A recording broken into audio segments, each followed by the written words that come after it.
So this is going to be a quick review of the Diamond Select Amazon Original Invincible Deluxe action figure. I just recently reviewed the Omni-Man figure from this same set of figures, and he was actually pretty good, pretty nice figure, to say the least. So be sure to check out that review if you missed out. So this Invincible figure comes in the same box art design. We have nothing going on the side, but we get the number 1 on the side there, showing that it's, I guess, one of two. Seeing that there's only 2 figures, we only have these 2 right here. We have Omni-Man and Invincible, which is, his name is Mark Grayson. He is a teenage superhero Invincible. He was a normal high school senior with a normal part-time job and otherwise normal life, except his father, Nolan, is the superhero Omni-Man, the most powerful superhero on the planet. At the age of 17, Mark begins to display superpowers, which come from his father being a member of the Viltrumite race, who, according to Nolan, pioneered the galaxy on a mission of benevolence and enlightenment. So on the bottom right corner, it does say Series 1. Let's see if we get that in focus. Very small, but it says Series 1. I don't know if they're going to go further than this.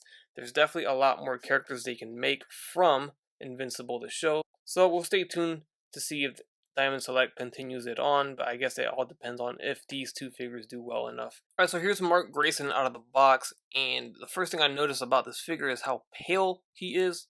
Don't know why they went this way. They were just fine with the Omni-Man skin tone. They're actually about the same skin tone if you look at the TV show. They should be about that, but they went super pale on Mark Grayson here, and I don't like that. It was literally the first thing that popped out to me when I opened the figure, is just how pale the skin tone is. But another thing that really caught my attention is the amount of accessories this guy comes with. He actually comes with more accessories than Omni-Man, so that's pretty cool. So let's get right into what he comes with here. So this is the figure right out of the box. Then we get an alternate head sculpt. So just like Omni-Man, it's pretty much the same facial expression here. We have him kind of like angry and showing his teeth. So that's cool. And then we get, just like Omni-Man as well, baseball glove. Let's get it in focused. And we get, instead of a ball molded onto a hand, this one's actually loose. So you could just have this one in the glove if you want. So he's not going to be gripping the baseball. His dad is. But he also does come with this baseball with an effect. And it looks like there's a peg hole here, which means you can probably peg it into a stand and have it like in mid-flight throwing it. Got some gas coming out from the back because he's throwing it so hard. Then we get grabbing hands here. Very skinny fingers, but we get grabbing hands. And then the superhero flight hands right there. And that's about it. Keep in mind the figure itself has the fisted hands right there. Now on top of all that, we get a like diorama piece here, which is cool. It's got some rubble, some rebar, some cement.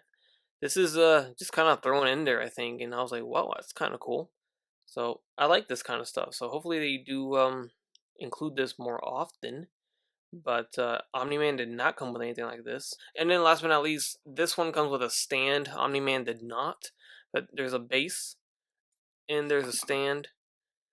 But overall the stand is trash. It's like, I don't know where they got this from. Is this from like 2002? Like, why is Diamond Select stuck in 2002? This is such a weird design for a stand. It breaks at every point and it's very weak. So when I'm trying to just bend it, instead of bending, like it bends a little bit, but then it starts to separate right here, and it's like very, very weak. So I'm not sure what's going on with this design, but I don't like it. Here's the face sculpt, and just closer look at the figure overall. It's very smooth. There's no texture or anything. This is based off an animation, so I can give them a pass for that. We don't really need that. So very cool. The paint job is not bad. Looks good. Going back to the knees. It's just all blue. There is a peg hole on the back where you can peg in that stand that we just looked at back there. And that's it. So there's your close look at Mark Grayson. Alright, I'm having a big time issue trying to peg in the head sculpt. Diamond makes it very difficult to swap heads, that's for sure. Yeah, it's not even all the way in. I'm not going to force it in because then I can't take it out. I'm definitely not going to display it with this head sculpt. So Just to get an idea of what it would look like with the alternate head. That's it right there. Tried to ignore the long neck because it probably wouldn't be there. So here is the baseball glove with the baseball in hand. Now he doesn't have a molded baseball like Omni-Man, so you just gotta kind of squeeze it into the grabby hands, which normally looks like this, like that. But as you can see with the baseball in it, it really stretched out the fingers apart. I mean, it kind of looks normal, but it kind of looks weird too at the same time. But anyways, he holds the ball. That's what matters. So you can have him hold the baseball right there. So pretty cool. Or you can just have him lay it in his hand or have it both like that. Now, Omni-Man does come with a baseball glove and baseball as well, so you can obviously have them play catch, which is cool. So there you go. There's the effect ball, and this is the whole idea around the stand breaking apart in like 4 different spots, so you can like shorten it and have the baseball pegged in there. It's I think they could have done this differently, and then we also get a big metal screw showing anyways. So, but I feel like I'm complaining a lot. I'm gonna stop. So this right here is a Marvel Legends stand for, I think it was Nova. It came with Nova, so his alternate head could sit on it. But this is as basic as it should be because now you don't got a big giant screw underneath it. It's just a little stand.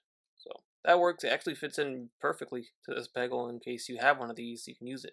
Alright, so his articulation is very similar to Omni-Man. We have that ball peg that's very stiff. He doesn't look up at all, unfortunately. Doesn't really look down. Actually, Omni-Man has more range than Mark Grayson or Invincible here. Looks left and right just fine. Tilting left and right is pretty good. It's not too bad. Then we get the arms going all the way around, forward and back. They go in and out about this far. Then we get a bicep swivel, single jointed elbows. I guess they hit 90 degrees a little bit. Yeah, I wish they were double jointed. I don't get why Diamond Select doesn't do that, but they only do single jointed elbows. They don't even swivel left and right. Swivel at the wrist with a hinge.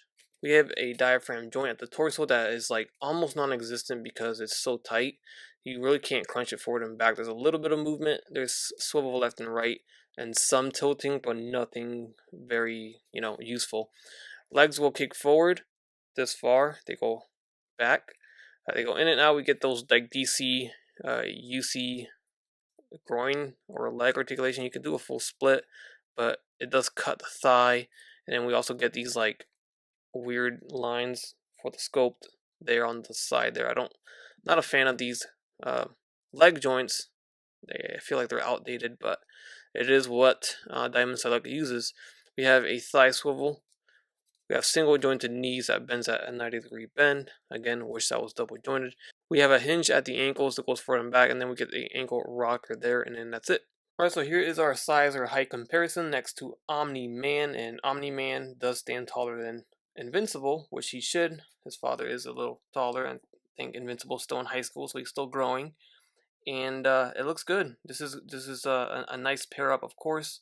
Only thing is the pale skin on Mark Grayson is very noticeable here and now because of the fact that Omni-Man is right next to him, and this is the skin tone or color he should have been.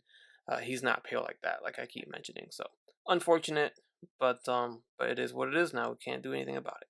Alright, and next to some other toy lines, we have the G.I. Joe Classified series. These are 6-inch scales, so since the Invincible figures are about 7 to 8 inches, he of course is going to scale a lot bigger. So there you go.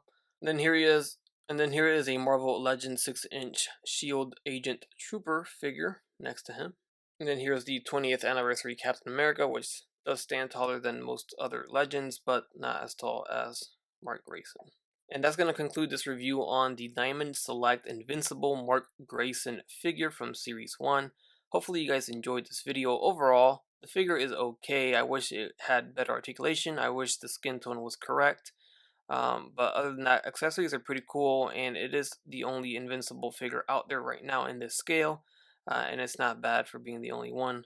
Hopefully somebody comes out with a better one that will do it justice, since these are superheroes. They should be agile, they should be articulated like crazy. So it's just my opinion. But anyways, hopefully you guys enjoyed. Please leave a like down below and support the video. Also comment down below, let me know your thoughts, and consider subscribing if you haven't subscribed already. As always, take care, take it easy, and I'll catch you in the next one.